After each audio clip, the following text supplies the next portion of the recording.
La France est un pays colonisé. Colonisé, c'est-à-dire que nous ne sommes plus dirigés par quelqu'un qui est choisi par les Français, nous sommes dirigés par quelqu'un qui est choisi par une oligarchie et par l'État profond américain. Regardez ce qui se passe avec Édouard Philippe en ce moment.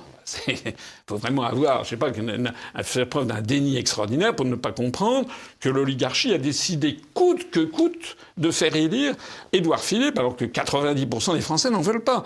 Donc on a affaire, ils s'y prennent 4 ans à l'avance pour mettre dans la tête des Français, avec une couverture média inimaginable, avec des sondages complètement bidouillés.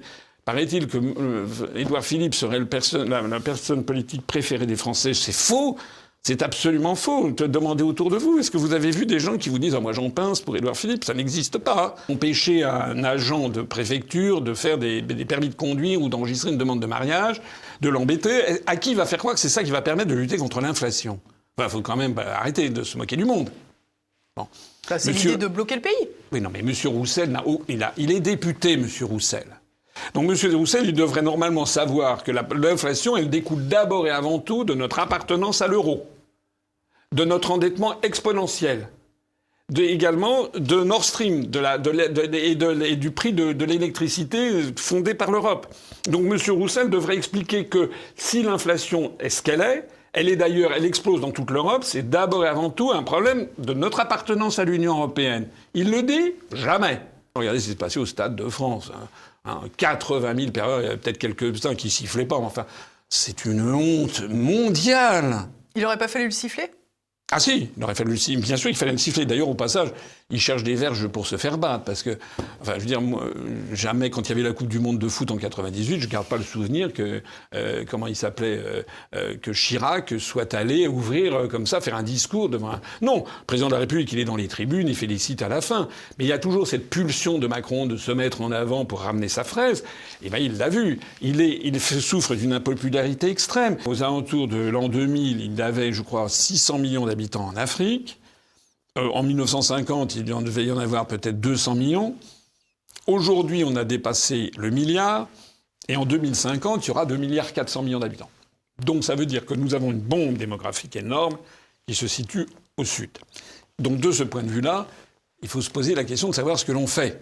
Et pour l'instant, je n'ai pas vu beaucoup de gens qui trouvent une solution. Ce que je dis, moi, comme solution, c'est que il faut, d'une façon ou d'une autre, développer ces pays, c'est-à-dire leur apporter les moyens d'avoir un propre développement.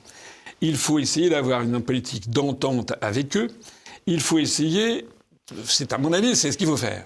D'ailleurs, c'est ce qui avait un peu commencé à se faire avec les accords Afrique, Caraïbes, Pacifique en 1975, dans le cadre de la communauté économique européenne. Mais c'est pas ce qu'a essayé de faire l'Union européenne, Giorgia Meloni, etc.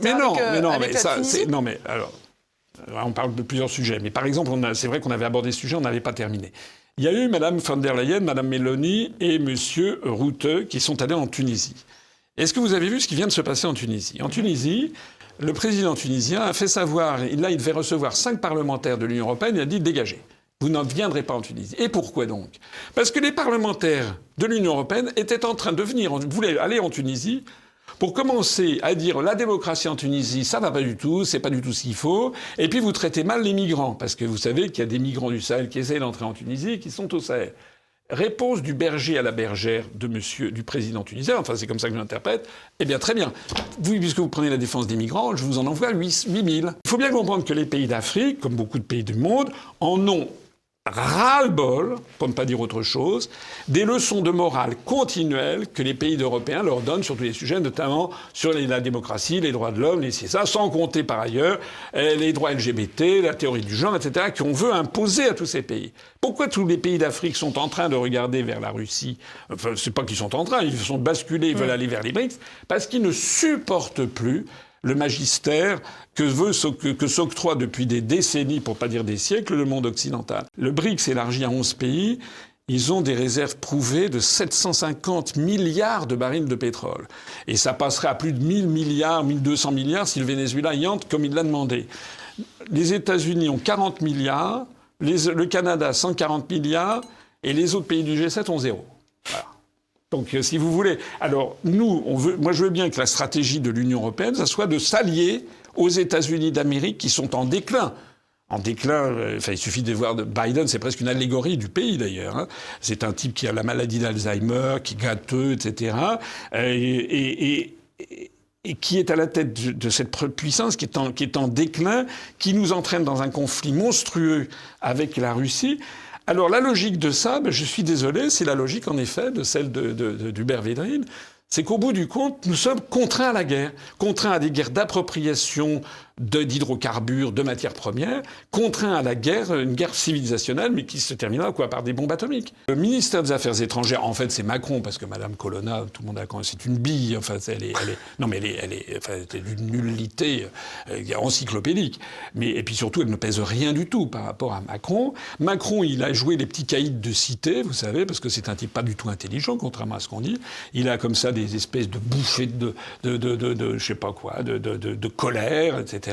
Il a dit que tous les artistes du Mali, du Burkina Faso, du Niger, terminés, ils n'auraient plus le droit de venir en France pour faire des tournées. C'est incroyable. En quoi est-ce que des artistes du Niger, du Burkina Faso, du Mali, ils sont innocents dans les problèmes actuels? C'est exactement ce qui se produit avec les athlètes russes pour les Jeux Olympiques. Oui, mais c'est pareil. C'est-à-dire qu'en fait, il s'attaque à... Ça, c'est typiquement Macron. Il s'attaque à plus faible que lui. Je suis désolé, la victime de ça, ça va être quoi? Ça va être la francophonie, si ça continue comme ça.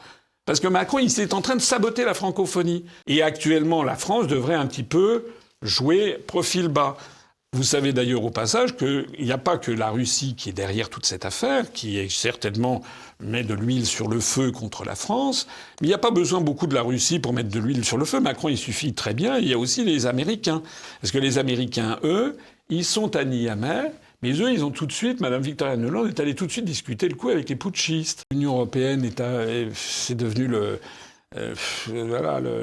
faire-valoir des États-Unis. Il n'y a pas de pensée européenne. Il y a une commission européenne avec Mme von der Leyen, qui est une femme à la fois extrêmement sotte et extraordinairement corrompue, qui est totalement dans la main des États-Unis. Vous savez que Biden veut qu'elle soit la prochaine secrétaire générale de l'OTAN. Et donc, à chaque fois que les États-Unis d'Amérique demandent quelque chose, eh bien, Mme von der Leyen s'exécute. Elle a annoncé d'ailleurs hier ou avant-hier que l'Union européenne allait devoir mettre encore au pot 50 milliards. Monsieur Stoltenberg, le secrétaire général de l'OTAN, lui-même, a reconnu qu'il y a au moins 500 000 morts en Ukraine. C'est une boucherie épouvantable. Épouvantable, hein, parce que ceux qui actuellement défendent vraiment le peuple ukrainien, c'est bien plus des gens comme moi que des gens qui disent qu'il faut qu'ils continuent à se battre. Parce qu'au près où vont les choses, l'Ukraine va disparaître. Hein. C'est assez épouvantable ce qui est en train de se passer. Les pays de l'Union européenne ont été phagocytés, ont été démantelés, n'ont plus de personnalité. Biden, quand il parle pas de sa maman, il parle d'un western des années 50, effectivement. Non, mais il est complètement d'un bonnet soldat à tête de chien, quand même. Voilà, oui, voilà. Alors non, mais c'est triste d'ailleurs au passage. C'est vraiment, vous vous rendez compte le cynisme des gens qui sont derrière, parce que c'est presque de la maltraitance de personnes âgées. Hein. Biden, il n'est plus du tout capable de diriger un pays. En attendant, les gens qui parlent à travers Biden ont fait savoir qu'ils voulaient que Mme von der Leyen prenne la place de Stoltenberg, l'ancien Premier ministre norvégien, qui est partant et qui d'ailleurs a été prorogé contre sa volonté jusqu'au mois de juin prochain à la tête de l'OTAN. Encore même 6-7 ans, les gens m'écoutaient et puis disaient « Oui, monsieur Asselineau, c'est vrai, vous avez raison, mais quand même, l'Europe, c'est la paix. » Mais maintenant, il n'y a plus personne qui me dit ça. Hein. L'Europe, c'est la guerre. D'ailleurs, j'avais fait une vidéo qui date du 11 novembre 2018 pour le 100e anniversaire, qui s'appelle justement « Je montrais en quoi l'Europe était en train de nous remettre dans la même situation qu'en 1914, avec un jeu d'alliances automatiques qui nous menait à un conflit planétaire. » De la même façon, il y avait des gens qui disaient « Oui, mais l'Europe, c'est la prospérité. » Ben non. Les gens voient que maintenant, c'est les classes moyennes qui voient leur niveau de vie chuter. Hein, le prix de l'alimentaire, c'est incroyable. De l'énergie, c'est incroyable. Et ça va aller de mal en pis. Et puis après, il y avait des gens qui disaient « Oui, mais quand même, l'Europe, c'est un espace de liberté. » Mais non. Non, on est en train de devenir un espace de plus en plus contraignant, même politiquement, où vous n'avez plus le droit de rien dire et où on est en train de mettre sur pied des législations terribles, en fait, on n'est plus si loin, en définitive, du contrôle social à la chinoise.